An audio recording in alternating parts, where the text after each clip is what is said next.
দেখতে থাকো বন্ধুরা। আজকের আবারও তোমাদের সামনে নতুন একটা ভিডিও নিয়ে হাজির হয়ে গেছি। আজকের আমি তোমাদের সামনে নিয়ে চলে এসেছি, এইটাকে আমরা ঘরোয়া ভাষায় কিন্তু অনেকেই বলি সরলা, আবার অনেকেই কিন্তু চিচিঙ্গা নামে চেনে। তো এই চিচিঙ্গার নতুন একটা রেসিপি আমি তোমাদের সঙ্গে আজকে শেয়ার করব। তো আজকের পুরো ভিডিওটা দেখতে থাকো, আশা করব আজকের ভিডিওটা তোমাদের কাছে ভালো লাগবে, স্কিপ না করে দেখার অনুরোধ রইল। তো চলো এখন ভিডিওটা শুরু করি। সরলাগুলো বা এই চিচিঙ্গাগুলো প্রথমেই কিন্তু হালকা করে এই উপরের যে স্তরটা আছে, ছালটা আছে, এটাকে ছাড়িয়ে নেব। এখন আমি চিচিঙ্গাগুলোকে এইভাবে ছাড়িয়ে নেব হালকা করে। এর ওপরে যে ছালটা আছে, পাতলা আস্তরণটা, সেইটা আমি এইভাবে ছাড়িয়ে নেব। এই দিকটা হয়ে গেছে, এবার আমি এই দিকটা ছাড়িয়ে নেব। আর খুবই সহজভাবেই কিন্তু এটাকে ছাড়ানো যায়।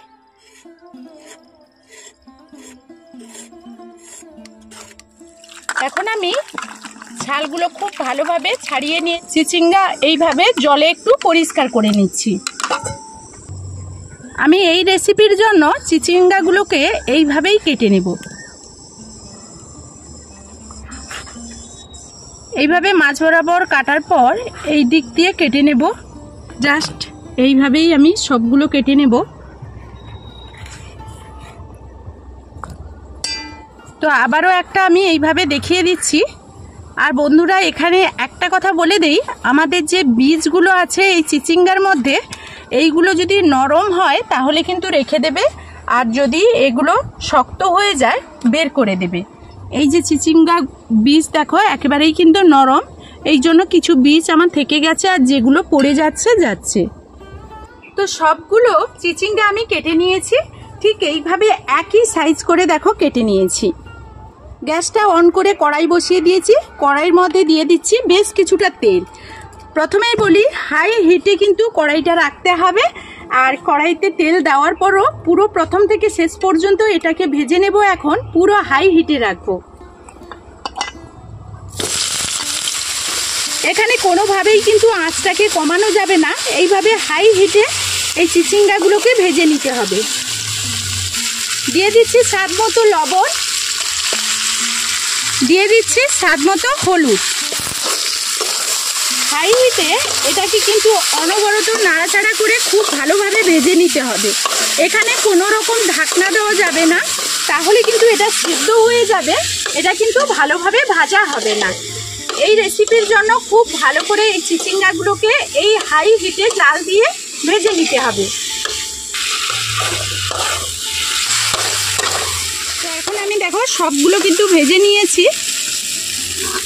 তো এটাকে সেদ্ধ করা যাবে না, আবারও বলছি সেদ্ধ করা যাবে না, এরকম হাই হিটে কিন্তু খুব ভালো করে ভেজে নিতে হবে। এখন একটা পাত্রে আমি নামিয়ে নেব। এখন আমি গ্যাসটা অন করে দিয়েছি। কড়াইয়ের মধ্যে দিয়ে দিচ্ছি সরষের তেল। 5 ফোড়নের জন্য আমি দিয়ে দিচ্ছি কালো জিরে, কালো সরষে 1 চামচ।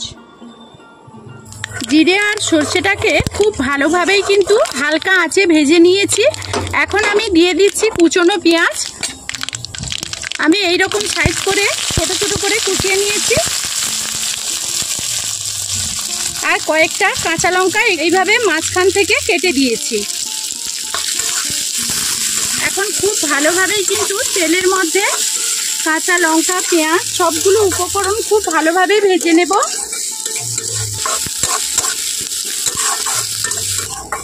এখন আমি আদা আর রসুনের গুঁড়ো দিয়ে দেব। তো তোমরা চাইলে কিন্তু তোমাদের কাছে যদি আদা রসুন গোটা থাকে তাহলে শিলনোড়াইতে কিংবা মিক্সিতে পেস্ট করে দিতে পারো। আমি কিন্তু এখানে গুঁড়োই দিচ্ছি।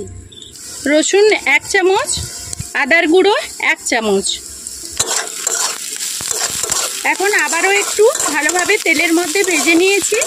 এখন আমি এর মধ্যে দিয়ে দিচ্ছি কুচিয়ে রাখা একটা মিডিয়াম সাইজের টমেটো। টমেটোটা যাতে তাড়াতাড়ি সেদ্ধ হয়ে যায় এই কারণে আমি কিন্তু এখানে দিয়ে দিচ্ছি লবণ। এখানে এখন দিয়ে দিচ্ছি হলুদের গুঁড়ো আর লঙ্কা গুঁড়ো। তো বন্ধুরা, তোমরা কিন্তু প্রথম থেকে শেষ পর্যন্ত হলুদ আর লঙ্কাটা কিন্তু বুঝে শুনেই দেবে।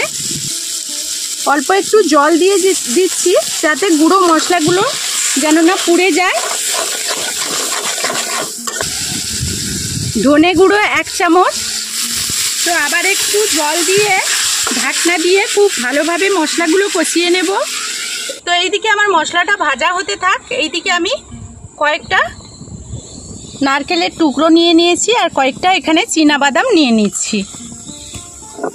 তো আমি এটা শিলনোড়াইতে পেস্ট করে নিচ্ছি, তোমরা চাইলে কিন্তু মিক্সিতেও করে নেবে।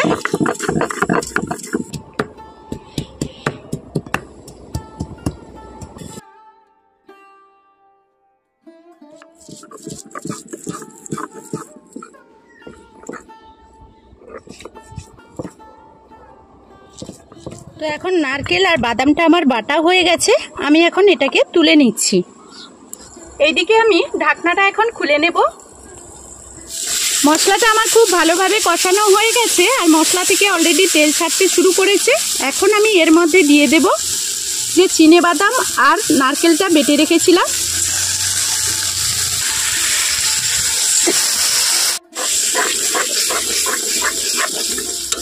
এখন মশলাগুলো আর চিনেবাদাম নারকেলটা একটু এখানে ভেজে নেব, তার জন্য একটু জলও আমি দিয়ে দিয়েছি। এখন খুব ভালো করে তেলের মধ্যে ভেজে নেব। তো মশলাটা আমি খুব ভালোভাবেই দেখো কষিয়ে নিয়েছি। এখন আমি এর মধ্যে যে ভেজে রাখা সরলাগুলো ওইগুলো দিয়ে দেব। আমরা কিন্তু এগুলোকে সরলা বলে থাকি, তাই বারবারই সরলা হয়ে যাচ্ছে, কিন্তু অনেকেই আমাদের এখানে চিচিঙ্গা বলে, না হলে কিন্তু চিনতেই পারে না। এখন একটু নাড়াচাড়া করে দেব। তো অনেকটা বেশি সময় যে নাড়াচাড়া করতে হবে তা নয়, একটু মশলার মধ্যে চিচিঙ্গাগুলো মিশিয়ে নিয়ে এর মধ্যে এখন জল দিয়ে দেব। এখন কিন্তু জল দিয়ে দিচ্ছি আর এটাকে মাখো মাখো রাখবো। তোমরা যদি গ্রেভিটা একটু বেশি রাখতে চাও, বেশি তো এটাতে ভালো লাগবে না, মাখো মাখো হলেই ভালো লাগবে, তো সেই মতো তোমরা একটু জলটা দিয়ে দেবে। তো এইভাবেই আমি গ্রেভিটা রেখেছি। এখন আমি এর মধ্যে একটু ঢাকনা দিয়ে 5 মিনিট মতো ফুটিয়ে নেব। তো এখন আমি ঢাকনাটা খুলে নিচ্ছি আর দেখো কত সুন্দরভাবে রেডি হয়ে গেছে। বন্ধুরা, তোমরা তো অনেকভাবেই এই চিচিঙ্গা রান্না করে খেয়েছো, আজকে এইভাবে একবার খাবে, তাহলে তোমরা বুঝতে পারবে এটা কতটা টেস্ট হয়। স্বাদের ব্যালেন্সটা ঠিক রাখার জন্য এখন কিন্তু একটু চিনি দিয়ে দিচ্ছি। তোমরা চাইলে কিন্তু স্কিপ করতে পারো এই চিনিটা। তো এখন আমি এটাকে নামিয়ে নেব। তো এই চিচিঙ্গার রেসিপি একবার বাড়িতে ট্রাই করে তারপর আমাকে সুন্দর একটা কমেন্টের মাধ্যমে জানাবে বন্ধুরা। তোমাদের এক একটা কমেন্ট আমাদের এরকম নিত্য নতুন রেসিপি নিয়ে আসার জন্য উৎসাহ দেয়। তো আজকের মতো ভিডিওটা এই পর্যন্ত। ফিরে আসবো নতুন কোনো ভিডিও নিয়ে। সবাই সবার পরিবারকে নিয়ে ভালো থাকবে, সুরক্ষিত থাকবে।